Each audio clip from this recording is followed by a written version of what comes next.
Assalamualaikum warahmatullahi wabarakatuh. Selamat siang. Perkenalkan, nama saya Syamsur, mahasiswa PPG UIN Wali Songo Semarang, materi fikih.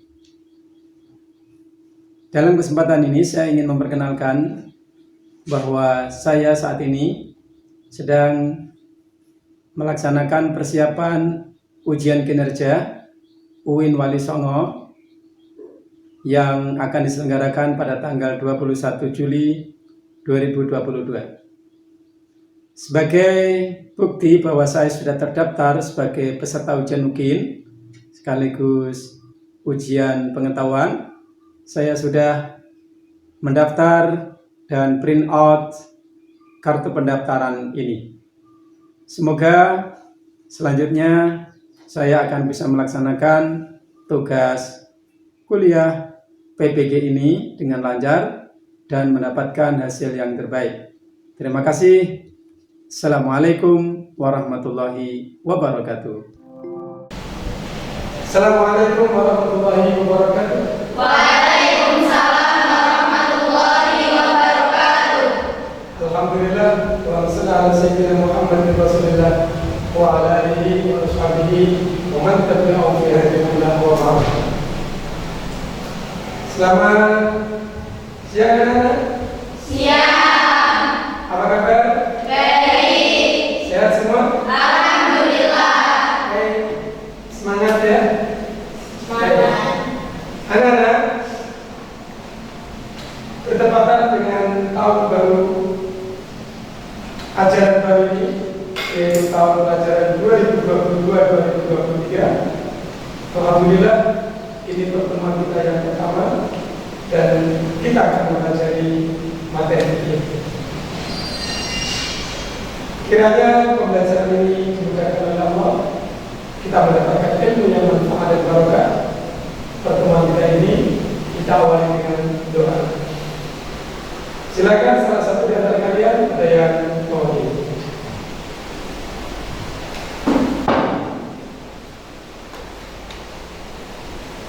Baiklah, sebelum mulai pembelajaran hari ini, marilah kita berdoa terlebih dahulu. Berdoa mulai. Bismillahirrahmanirrahim.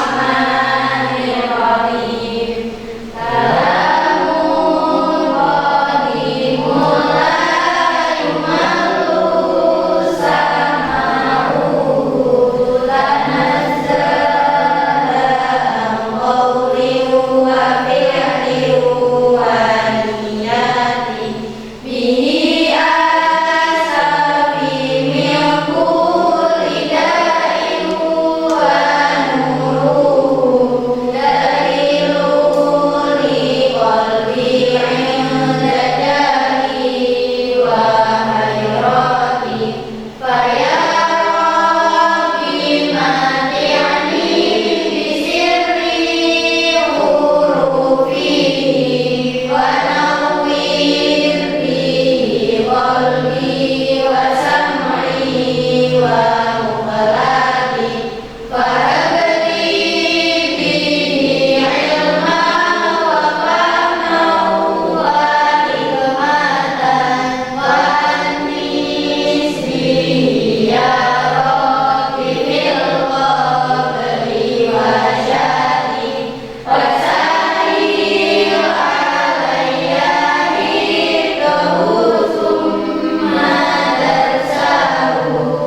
Baik anak-anak, hari ini adalah hari pertama tahun ajaran baru ini. Tentunya Bapak belum mengenal kalian, begitu juga kalian juga belum mengenal Bapak dengan baik. Ya, perkenalkan, nama Bapak adalah Pak Syamsul. Nanti bisa panggil Pak Syam, ya. Dan nanti saya akan mengetahui kalian setelah saya mengabsen kalian sesuai nama-nama kalian yang ada di. Baik, ini saya lihat kelasnya sudah bersih dan siap untuk menyampaikan pembelajaran. Baik, akan saya absen dulu. Laini, Syarifah, Sabrina, Rahiri, Jaim, Aceh,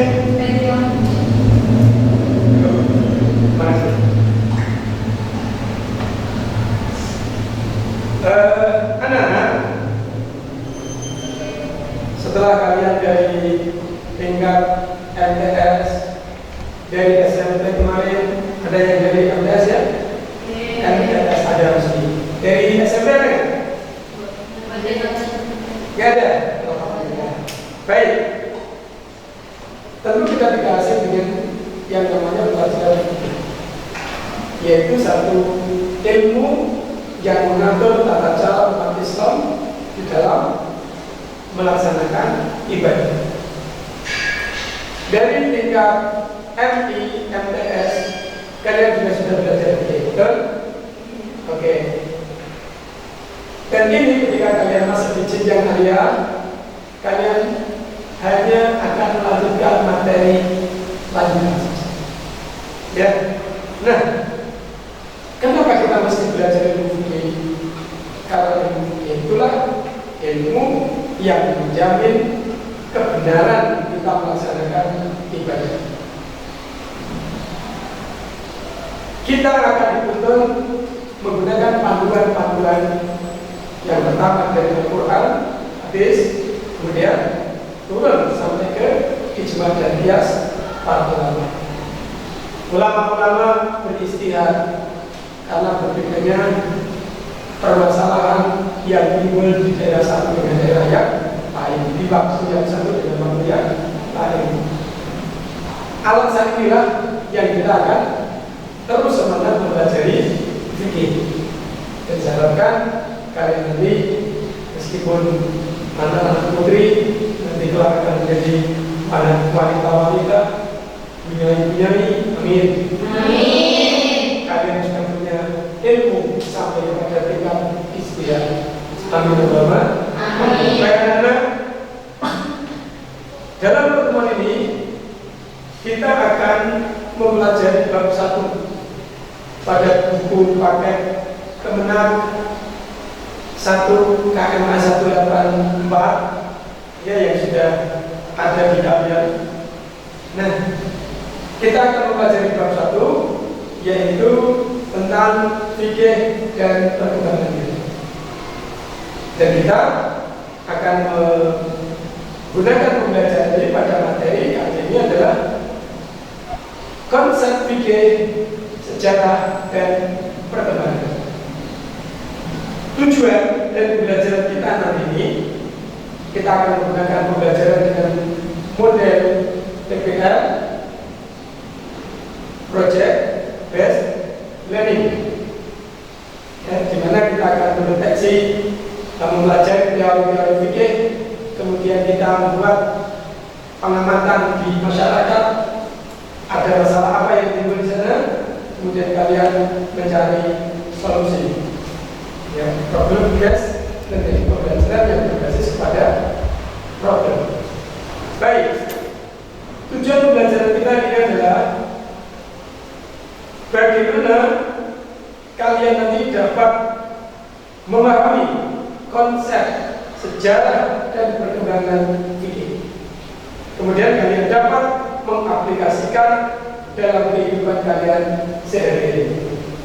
Itu yang menjadi tujuan belajar itu. Baik,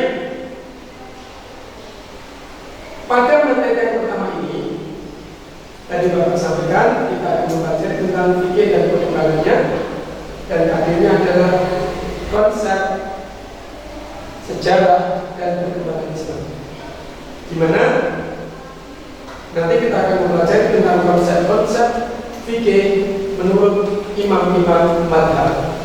Kemudian kita akan mempelajari sejarah dan periode berkembangnya fikih. Karena fikih itu nanti fikih itu dimulai dari pada masanya Rasulullah itu sendiri, di saat Rasulullah membuat tashri'ul hukmi, dasar-dasar syariat Islam itu dibangun pikirannya Rasulullah. Pada saat itu belum ada lagi, karena masih satu sentra Rasulullah dan wilayah Islam masih sendiri. Kemudian nanti kamu akan lebih baik di dalam materi yang akan Bapak tayangkan di media belajar tadi. Kamu akan belajar tentang periode dimana Islam itu nanti turun ke sahabat, ya. Kemudian sampai kepada fikih itu pada masanya orang-orang itu bertaklid asal pun tidak ada istilah. Nah, itu semua sudah Bapak siapkan dalam sebuah media pembelajaran, yaitu presentasi yang sudah Bapak siapkan di media ini. Saya mohon anak-anak mengamati media pembelajaran ini, dan dari media pembelajaran ini kalian buatlah diskusi untuk memahami, terampil mendemonstrasikan tentang materi kita seputar konsep fikih, sejarah dan perkembangannya. Siap? Lanjut? Ya. Siap? Bismillah. Dan Bapak tayangkan.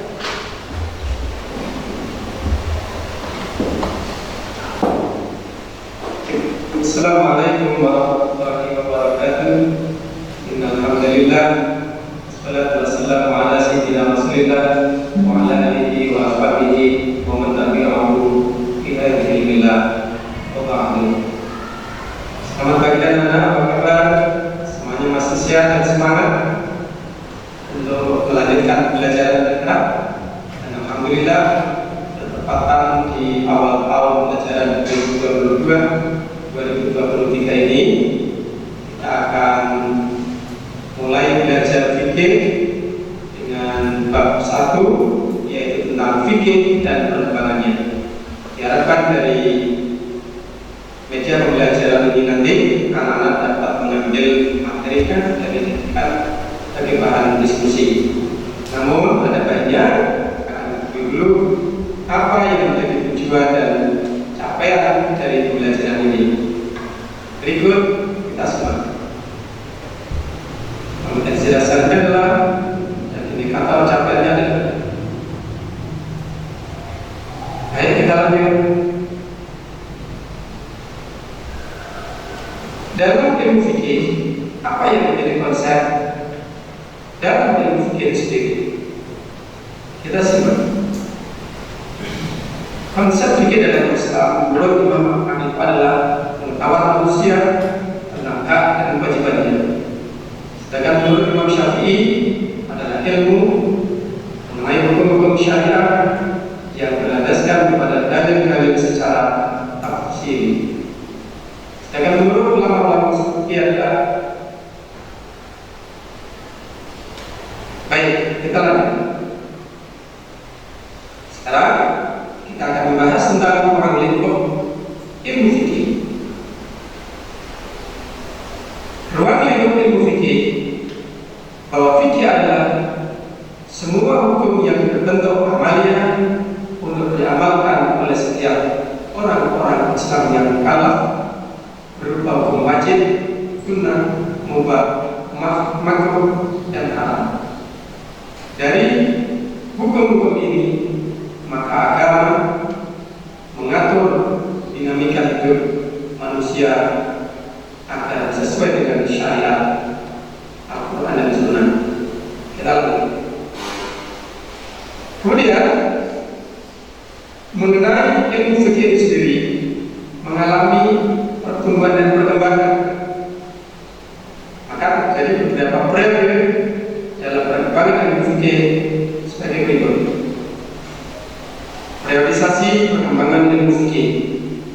ilmu fikih tentu dimulai daripada kehidupan Nabi itu sendiri.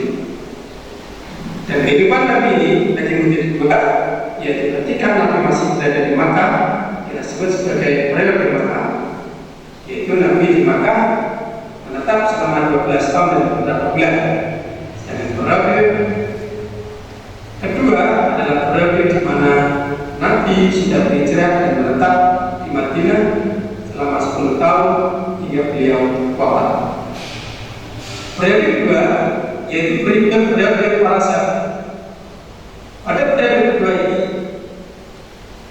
berkembang pada masa wafatnya Rasulullah dan berakhir sejak Muawiyah bin Abi Sufyan menjabat sebagai khalifah pada tahun 41 Hijriah, di mana pada periode ini kekuasaan Islam sudah menjangkau wilayah yang semakin luas, sehingga di sana muncul permasalahan-permasalahan baru yang timbul, sehingga tidak mengherankan apabila pada periode ini pada bidang hukum ditandai dengan penafsiran para sahabat dan ijtihadnya dalam kasus-kasus yang tidak diterima mestinya. Kemudian masuk periode yang ketiga adalah periode tadbir.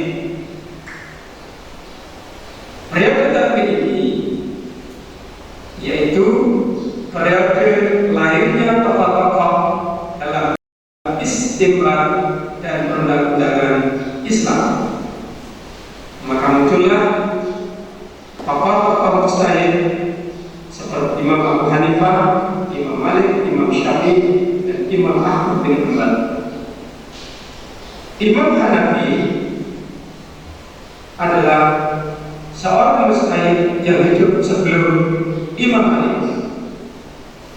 Jadi hubungan Imam Syafi'i dengan Imam Abu Hanifah ini adalah cucu murid. Beliau adalah Nu'man bin Sabit bin Zultan bin Mahad At-Taimi, lebih dikenal dengan nama Abu Hanifah yang dinisbahkan kepada kakeknya. Yang kedua adalah periode tadbir, yaitu Imam Malik, yaitu Imam Malik. Beliau adalah Malik bin Anas bin Malik bin Amr Al-Humayni Al-Madani. Beliau merupakan guru daripada Imam Syafi'i rahimahullah. Beliau adalah seorang tokoh mujtahid yang memiliki kitab yang masyhur, yaitu kitab Al-Muwatta. Kemudian periode ketiga adalah Imam Syafi'i. Beliau adalah Abu Abdullah Muhammad bin Idris Asy-Syafi'i Al-Muttalib Al-Quraisy, seorang mufti besar Sunni dan pendiri mazhab Syafi'i, lahir di Palestina tahun 150 Hijriah atau 767 Masehi. Beliau adalah seorang mujtahid yang memiliki kitab yang terkenal, yaitu Al-Um. Dan yang terakhir adalah Imam Ahmad bin Hanbal yang merupakan tokoh mujtahid berikutnya yang sekaligus merupakan murid daripada Imam Asy-Syafi'i. Imam Ahmad bin Hanbal lahir pada tahun 164 Hijriah yang pada dasarnya ia bernama Ahmad bin Muhammad bin Hanbal bin Hilal dari kalangan Bani Syaibah. Adalah masa-masa atau periode tadbir dalam kalangan ilmu fikih.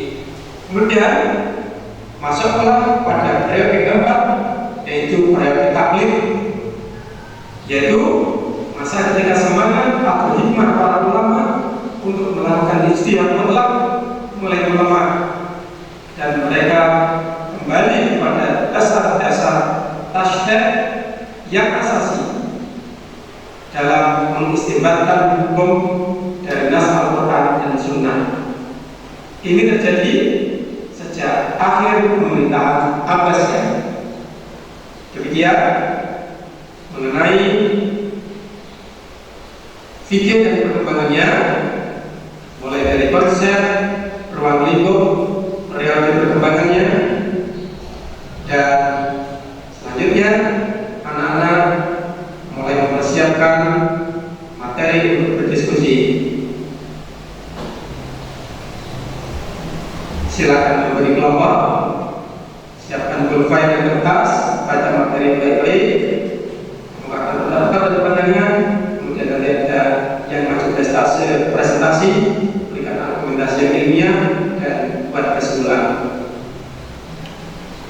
Demikian hasil pembelajaran ini, semoga bermanfaat.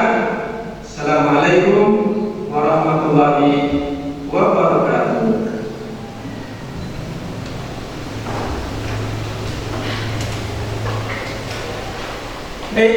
Alhamdulillah, beberapa saat kita telah mengikuti uraian materi untuk hari ini yang akan kita kuasai. Supaya lebih terampil, mudah kita ingat, kita akan menggunakan metode diskusi. Diskusi nanti kita akan berbasis pada mencari problem dan solusi. Bagaimana? Kita akan membagi kelompok ini. Kesempatan pertama kita akan melakukan diskusi. Silakan nanti poinnya bisa dialihkan ke depan, ya. Ini juga begitu. Yang belakang ini nanti bisa langsung dibawa ke sini. Nanti berada pendapat untuk saling berdiskusi. Baik, Bapak akan berikan materi untuk kalian berdiskusi, ya. Ini sudah saya siapkan materi tentang berdiskusi.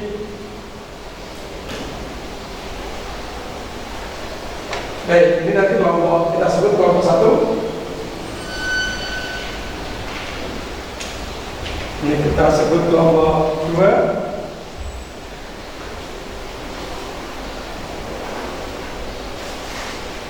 Ini kita sebut kelompok 3.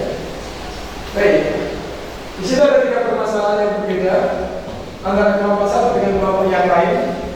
Sudah Bapak kasih materi. Silakan kelompok bisa ditutup sekarang. Silakan kelompok, silakan terjadi bisa dibawa ke sini. Ya, baik, silakan diskusi dimulai. Sampaikan pandangan, pemikiran yang ilmiah. Nanti kita akan berpresentasi di depan. Diskusi dimulai. Bismillahirrahmanirrahim.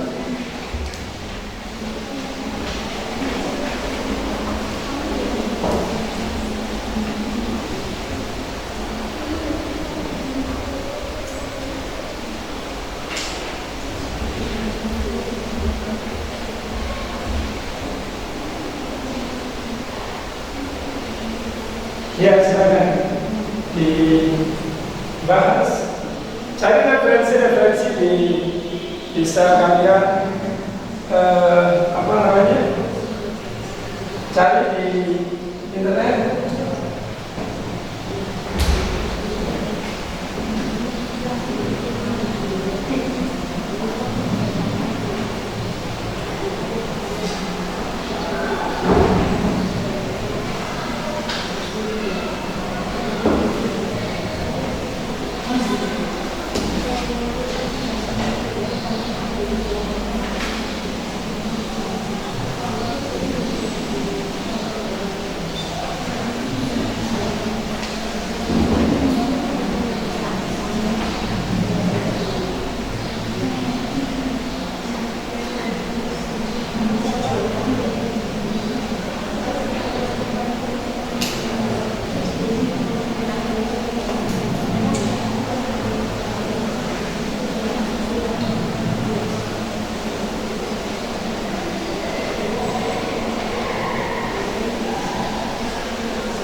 Cukup? Sudah?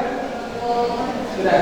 Ini kelompok 3 sudah teruraikan mendapatkan permasalahan jawaban-jawaban dari soal-soal yang saya ajukan itu. Kelompok 1 sudah? Baik.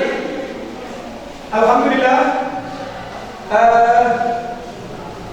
Waktu sudah cukup untuk berdiskusi. Silakan tetap di tempat dan kita masuk kepada fase berikutnya, sesi berikutnya, yaitu masing-masing kelompok maju perwakilan untuk menyampaikan hasil diskusinya sekaligus mempertanggungjawabkan hasil diskusinya secara ilmiah. Kemudian kelompok yang lain nanti bisa bertanya, menyanggah jika ada hal yang tidak sesuai dengan pemahaman dan pemikiran kamu atau kawan kamu. Baik, dimulai. Kelompok mana dulu yang maju? Kelompok 3. Kelompok 3. Oke, silakan kelompok 3 semuanya semangat dan saling beradu pemikiran dan wawasan. Silakan dimulai kelompok 3. Kelompok yang lain memperhatikan dan siapkan pertanyaan. Moga kelompok 3. Siapa yang mewakili? Ya, good. Semuanya memperhatikan. Assalamualaikum warahmatullahi wabarakatuh. Waalaikumsalam. Saya kebetulan dari kelompok 3 yang mempresentasikan konsep fikih dalam Islam. Panjang pembelajaran tersebut juga sesuai dengan kriteria yang berkaitan dengan periodisasi fikih komprehensif dalam dan menyeluruh kepada semua aspek fikih dalam Islam, aspek kehidupan manusia baik dalam periode Mekah Madinah. Para sahabat maupun periode masa ulama mazhab atau periode tadi merupakan pembukuan kitab-kitab fikih. Dua periode yang telah berlaku dimulai periode Mekah, periode Madinah, periode sahabat, periode tabi'in para mencari kitab dan periode tabi'in setelah menjelajahi. Silakan yang mau bertanya nomor 1 nomor 2. Saya Pak, dari awal presentasi sudah dijelaskan panjang lebar. Kemudian apa periodisasi taklid yang telah disebutkan tadi? Bahwa masa periode taklid adalah termasuk masa perkembangan fikih yang sudah mengalami kemunduran karena masa-masa ijtihad sudah mulai berkurang dan masyarakat lebih condong memilih hasil ijtihad ulama terdahulu. Ada yang ingin ditanyakan lagi? Silakan yang mau bertanya. Saya. Kalau melihat jawaban tersebut, berarti periode yang terbaik periode masa siapakah? Kalau dikatakan periode yang paling baik dalam perjalanan perkembangan fikih, mestinya ya masa periode Mekah, yakni masa Nabi, tetapi masa tadwid yang termasuk terbaik karena para ulama membukukan dalam satu buku tentang masalah fikih dari hasil ijtihadnya ulama madhab. Cukup apa ada yang mau ditanyakan lagi? Terima kasih. Wassalamualaikum warahmatullahi wabarakatuh. Waalaikumsalam warahmatullahi wabarakatuh. Cukup dah. Baik. Kelompok 3 sudah mempresentasikan. Nanti akan kita buat simpulan bersama. Dan sekarang kelompok mana yang akan maju untuk berpresentasi? Tinggal kelompok 1 dan kelompok 2. Silakan. Assalamualaikum warahmatullahi wabarakatuh. Waalaikumsalam warahmatullahi wabarakatuh. Kami dari kelompok 2 akan mempresentasikan ruang lingkup fikih dalam Islam. Yang pertama, media pembelajaran tersebut sudah sesuai dengan kriteria yang berkaitan dengan ruang lingkup fikih komprehensif dan menyeluruh kepada semua aspek fikih dalam Islam, aspek kehidupan manusia. Yang kedua, ruang lingkup fikih ketentuan-ketentuan hukum yang berkaitan dengan bidang ubudiyah seperti baik bersuci, sholat, puasa, dan ibadah haji yang berkaitan dengan hubungan manusia dengan Tuhannya atau hablum minallahi. Ada yang ditanyakan? Saya. Apa yang dimaksud dengan ruang lingkup fikih? Apa menyangkut ilmu tauhid? Dalam definisinya, fikih adalah hukum yang berkaitan dengan perbuatan manusia yang berupa amal perbuatan berupa sholat, zakat, haji, transaksi, perkawinan, perceraian, bukan masalah i'tiqadiyah atau keyakinan. Maka ruang lingkup fikih tidak memasukkan masalah tauhid. Ada yang ditanyakan lagi? Saya. Lalu kalau fikih hanya sebatas perbuatan yang berupa transaksi, ibadah yang amalnya bisa dilihat dan dikerjakan, kemudian akhlak ini masuk kategori apa? Dalam riwayat hadis Nabi, ketika datang malaikat Jibril, kemudian Nabi dan malaikat Jibril berdiskusi tentang Islam, bahwa dalam Islam ada 3 perkara yang harus dipahami dan diamalkan, yakni Islam, iman, dan ihsan. Islam berkaitan dengan amal perbuatan, iman berkaitan dengan keyakinan atau kepercayaan yang ditanamkan dalam hati, sedangkan ihsan adalah kesempurnaan dari keduanya, dan keduanya bisa sempurna apabila dibarengi dengan akhlak atau perilaku yang baik kepada Allah atau kepada siapapun. Ada yang ditanyakan lagi? Terima kasih atas perhatiannya. Assalamualaikum warahmatullahi wabarakatuh. Waalaikumsalam warahmatullahi wabarakatuh. Baik anak-anak, sudah 2 kelompok, tinggal 1 kelompok yang belum presentasi. Asik ya? Sudah bisa mulai memahami tentang konsep fikih, ruang lingkup, dan perkembangan fikih. Baik, nanti kita akan membuat simpulan. Silakan, tinggal 1 kelompok 2 yang belum maju. Silakan. Ya, silakan. Kelompok 1 ya, maaf. Ya, baik. Assalamualaikum warahmatullahi wabarakatuh. Waalaikumsalam warahmatullahi wabarakatuh.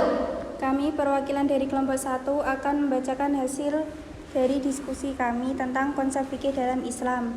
1. Media pembelajaran tersebut sudah sesuai dengan kriteria fikih dalam Islam, sebab sudah mencakup pengetahuan manusia tentang hak dan kewajiban yang meliputi seluruh aspek kehidupan manusia dalam berislam yang pada wilayah akidah, syariah, ibadah, dan akhlak. 2. Konsep fikih adalah diambil dari kata fikih adalah bentukan dari kata fikhun, berarti yang menghendaki ilmu fikih, merupakan salah satu bidang keilmuan yang membahas persoalan hukum atau aturan yang terkait dengan berbagai aspek kehidupan manusia, baik menyangkut individu, masyarakat, maupun hubungan manusia dengan penciptanya. Fikih adalah pengetahuan manusia tentang hak dan kewajibannya. Fikih meliputi seluruh aspek kehidupan manusia dalam berislam yang pada wilayah akidah, syariah, ibadah, dan akhlak. Ada yang ingin ditanyakan? Saya.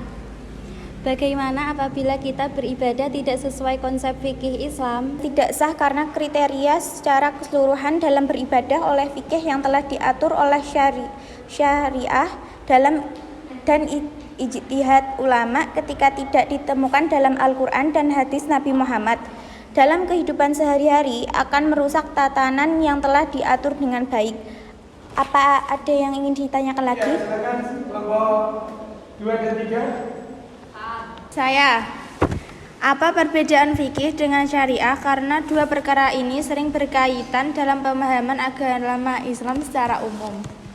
Fikih adalah hukum yang sudah menjadi hasil ijtihad dan sesuatu hukum yang bisa berubah sesuai perkembangan zaman. Ada campur tangan manusia atau ahli ijtihad. Sedangkan syariah adalah hukum yang tidak akan berubah dan sesuatu hukum yang paten sebagai dasar ijtihad. Tidak ada campur tangan manusia atau ahli ijtihad, langsung dari Allah Ta'ala. Apakah ada yang ingin ditanyakan lagi? Sekian dari kami. Terima kasih. Wassalamualaikum warahmatullahi wabarakatuh. Waalaikumsalam warahmatullahi wabarakatuh. Baik anak-anak, aplaus. Ya. Baik.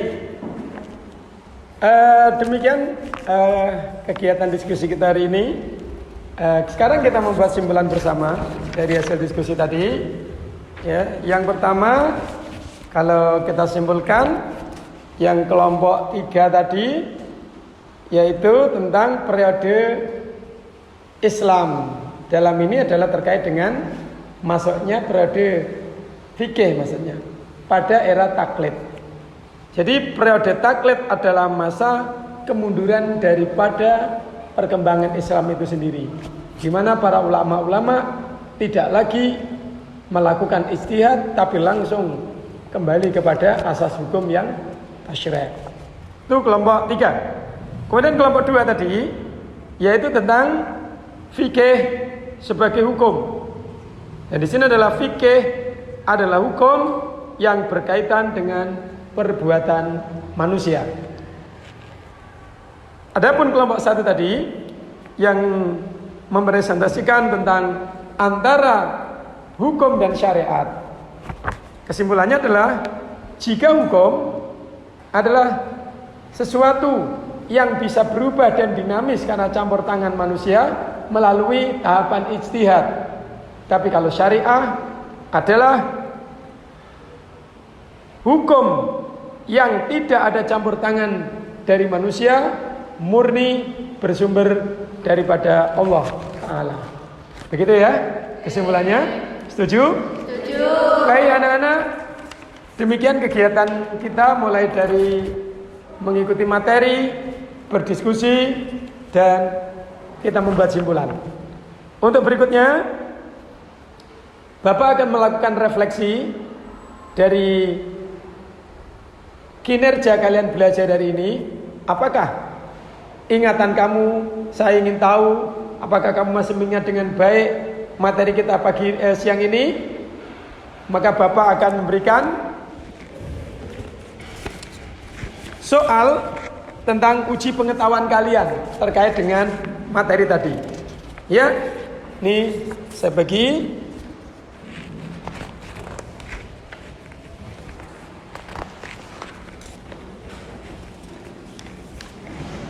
Ya.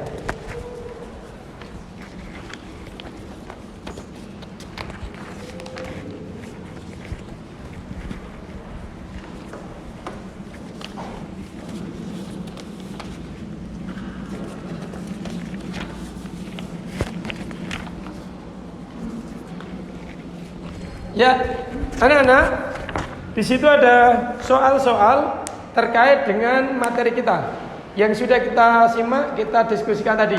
Silakan dikerjakan dan nanti silakan dikumpulkan ke Bapak dan akan Bapak nilai nanti.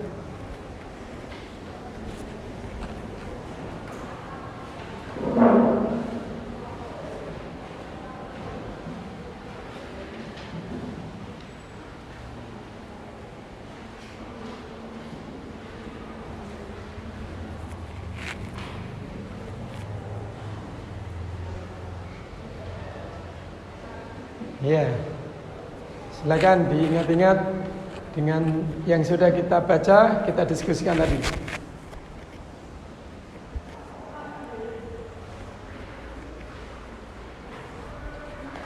Yang sudah bisa dikumpulkan ke sini. Ya, jangan lupa diberi nama. Diberi nama. Sudah? Sudah diberi nama? Ya, silakan. Tumbuk sini. Kasih nama ya. Kasih nama. Kasih nama. Ya, oke. Ya, silakan bawa ke sini. Ya, terima kasih. Ya. Baik anak-anak, akan Bapak baca dan akan Bapak nilai. Dan insya Allah pada pertemuan berikutnya nanti akan Bapak sampaikan seberapa tingkat ingatan kalian terhadap capaian pembelajaran kita hari ini. Baik anak-anak, Bapak rasa cukup untuk pertemuan kali ini. Dan Bapak mengingatkan bahwa pada pertemuan kedua nanti kita akan mempelajari tentang ibadah. Maka dari itu silakan buku paket Kementerian Agama 184 yang sudah kalian bawa, silakan nanti mulai dibaca. Dan pertemuan berikutnya nanti kita sudah akan lebih mudah untuk memahami dan mengingatnya. Begitu ya? Ya, terima kasih. untuk menutup pertemuan kita hari ini, kita akan menutupnya dengan doa. Salah satu silakan memimpin.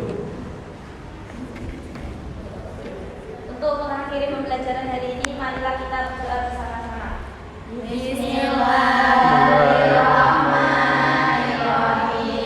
Wal 'asri innal insana lafi khusrin illa alladziina aamanu wa 'amilus sholihati wa tawashaw bil haqqi wa tawashaw bis sabr. Walhamdulillahirabbil alamin. Baik anak-anak, tetap semangat, jaga kesehatan. Sampai ketemu lagi nanti. Semoga Allah memanjangkan usia kita dan kita dapat belajar dan mendapat ilmu lagi. Assalamualaikum warahmatullahi wabarakatuh. Waalaikumsalam warahmatullahi wabarakatuh. Ya, silakan.